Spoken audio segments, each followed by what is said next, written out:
Okay, so problem solving. Now, this is a problem solving chapter, right? And most of you probably have been using some sort of problem solving technique in the past, right? It's very likely you're in the mechanical engineering or civil engineering program, or one of the other engineering programs. You couldn't be in the engineering program unless you learn how to do problems, right? And you probably have some method. And in your high school classes, your teachers may have taught you how to do the problem solving. So what I'm going to tell you over here is a very simple approach, okay? There's nothing, really new in there. It is something that you may have been following, or maybe a variation of it, right? But this will be a good time to concretize that idea, that you need to follow a systematic approach to solving the problem. And the reason is that you want to use, especially for the complex problem, you want to have a method for solving the problem. You want to use the divide and conquer approach. What is divide and conquer approach? You look at the problem, you try to divide it into multiple pieces, okay? So that you are not really, inundated with the information given to you, and you're trying to simultaneously think how to solve the problem looking at the information. I'm going to give you an approach which we call given, find, how, solve approach, okay?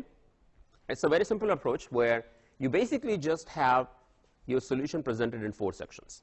Given, find, how, and solve, right? As the name implies, given is you just look at the input information, you write that down. Find is you write down what is it that the question is asking for. How is where you write the governing equations and the formulas. And solve is finally the solution.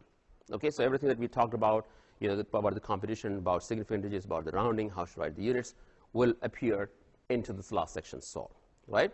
Okay, so what's in the given?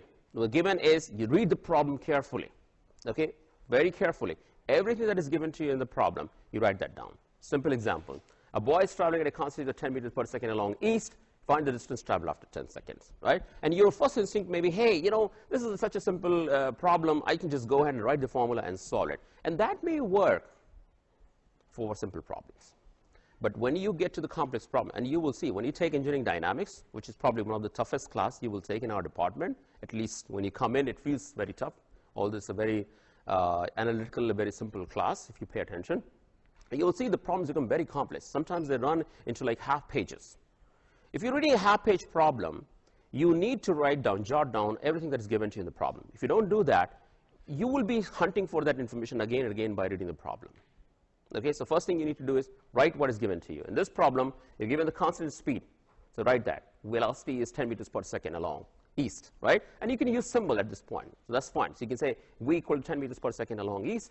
Time is 10 seconds, and acceleration that you're deducing from the constant speed, because you need to use this information somewhere, right? Constant speed. So either you write constant in parentheses next to 10 meters per second, or you can directly say, I know velocity is constant, so the acceleration has to be 0. Okay, so you deduce some input information, and you wrote the acceleration as well. That's the given part. What is to be asked? What is being asked? Find S, the distance, right? So again, you use the symbol S, because you will use these symbols in your governing equations, and finally when you solve it, right? Again, you're not just trying to solve it yet. Given, find. Then how do you do it, right? So this is where you need to know what the physics of the problem is. What are the governing equations? So we're talking about relating velocity, the time with the distance. We know there is a simple formula for that, which is that if something is traveling along a straight line, then speed can be given as the distance traveled over time, right? So you write that formula. So in this case, you have one equation, you have one unknown. You know v, you know time, you only need to find out what S is. But you will see that sometimes you have more than one unknown. You have 2 unknowns. If you have 2 unknowns, you need 2 equations. If you have 3 unknowns, you need 3 equations, right? So you need to count how many unknowns you have and how many equations you need. In this case, 1 unknown, 1 equation would suffice, right? You got that, and then finally you go and solve it, right? So this is where you plug in the numbers.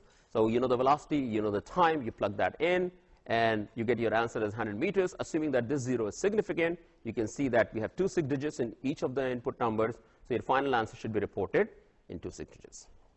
So you can't simply write 100 meters, right? That would be wrong.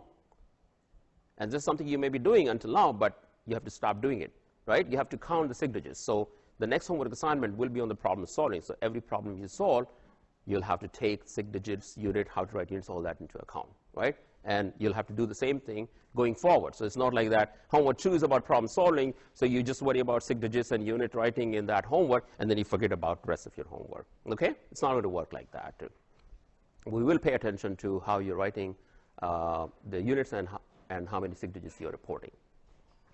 Another example. So we'll talk about the stresses and the strain in a few classes from now. Okay. So stress is something that develops in an element, in a part, in any geometry, when forces are applied on it.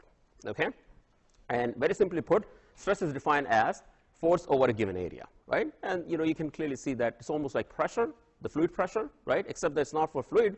This is for solid materials. So if I take this in my hand and I really try to stretch it, apply some force, there's a cross-sectional area.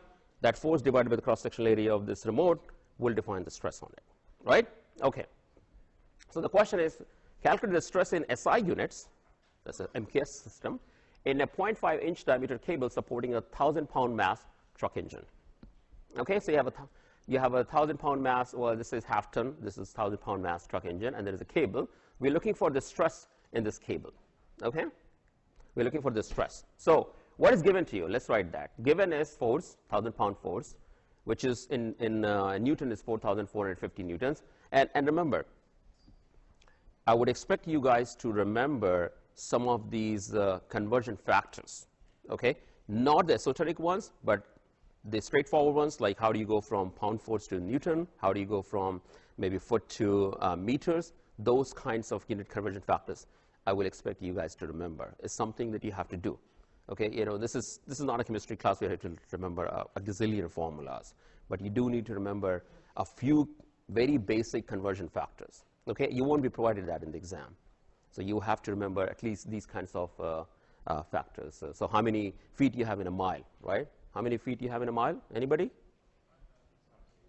Right? So 5,800, so whatever it is, you need to remember that. Okay. All right. So we know the force, we know the diameter, which is 5.5 inches. We need to find the stress, sigma, and we are using sigma as a symbol in SI units. How? The formula is the stress is F over A. We know the F, area is pi r square or pi d square over 4. So we can compute area. Let's solve for it. Area, plug in all the numbers. So this is 3.5 in inches. 1 inch is 2.54 into 10 power minus 2 meter, right?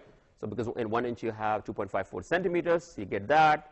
And then you write in, and this is again all in meters square. You write your sigma equal to F over A. F is in Newton.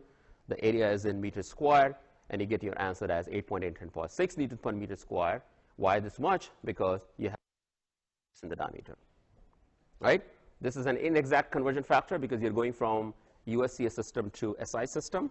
So this has 4 sig digits. This has only 2. So your final answer should have only 2 sig digits. Right? Okay. So this is fairly simple. Again, like I said before, you may have seen some of this stuff before, but hopefully this was a good refresher.